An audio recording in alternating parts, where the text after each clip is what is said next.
लोग पाप धोने के लिए गंगा स्नान करते हैं, लेकिन अगर मन मैला है तो गंगा स्नान करने से क्या लाभ होगा।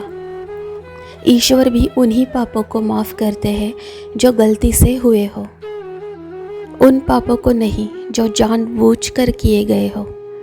वह पाप तो सिर्फ ऊपर वाले की लाठी से ही धुलते हैं। धूर्त और पाखंडी छल कपट असत्य से कुछ काल तक सुखी रह सकते हैं, लेकिन अंतिम काल तक नहीं। और अंतिम काल के बाद जो काल आएगा वह भयानक होगा उनके लिए। जिस मन में दया और करुणा है उसी मन में ईश्वर बसते हैं, चाहे वह आस्तिक हो या नास्तिक। अगर आप किसी के वेदनाओं को, दुखों को नहीं समझ सकते, किसी निर्बल का सहारा नहीं बन सकते, तो आपका मनुष्य जीवन विफल है। आजकल लोग अच्छा बनने का, लोगों की सेवा करने का भी बहुत दिखावा कर रहे हैं। ईश्वर आपको अंदर से जानते हैं। दिखावा लोगों की आंखों में धूल झोंक सकता है, लेकिन ईश्वर के नहीं। ईश्वर के सामने सतत अपनी मांगों को रखना यह भक्ति नहीं, व्यापार है। इससे अच्छा पूर्ण समर्पित हो जाओ। जो मांग रहे हो उसमें आगे चलकर तुम्हें दुख मिलने वाला है तो तुम्हारी ही हानि होगी। स्वयं घोषित प्रार्थना के अधिकारी भी समाज में आकर उनके भक्ति के दिखावे का, उनके अज्ञानता का प्रदर्शन कर रहे हैं। भगवान इनकी हरकतें देख रहे हैं।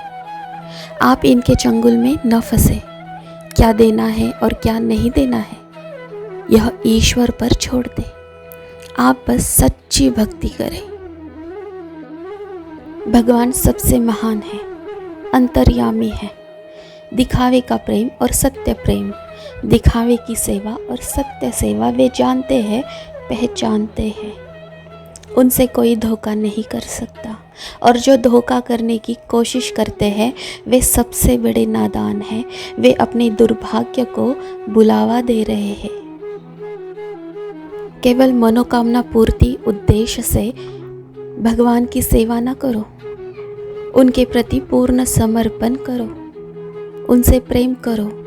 उनके नाम के सागर में डूब जाओगे तो वे तुम्हें संसार के सागर में डूबने से बचा लेंगे।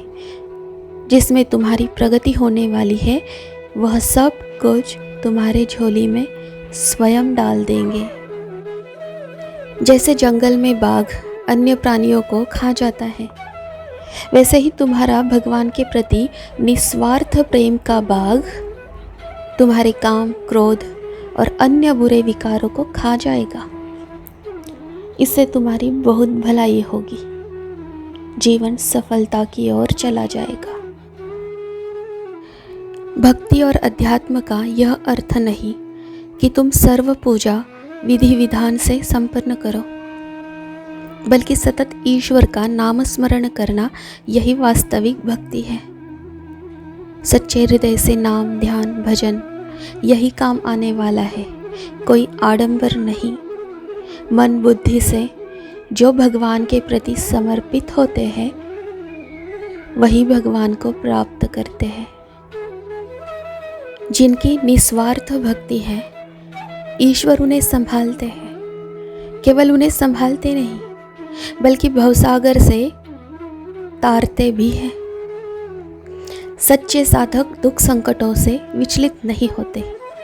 सच्चे साधक ठोकर लगे तो गिरते नहीं, क्योंकि संभालने वाली और हौसला देने वाली ईश्वरीय शक्ति सदैव उनके साथ होती है। इसलिए भक्ति में निस्वार्थ भाव होना चाहिए। निस्वार्थ तथा निष्कपटी भाव हो। अपने अंतःकरण में बसे परमात्मा को प्राप्त कर लोगे। अज्ञानी जीवों को उसकी प्राप्ति नहीं होती। भक्ति से अध्यात्म की ओर बढ़े। चैतन्य रूपी आत्मा तथा परमात्मा सब तुम्हारे भीतर ही है। सब तुम्हें भीतर से ही जानना है। किसी की कठपुतली ना बनो। खुश रहो।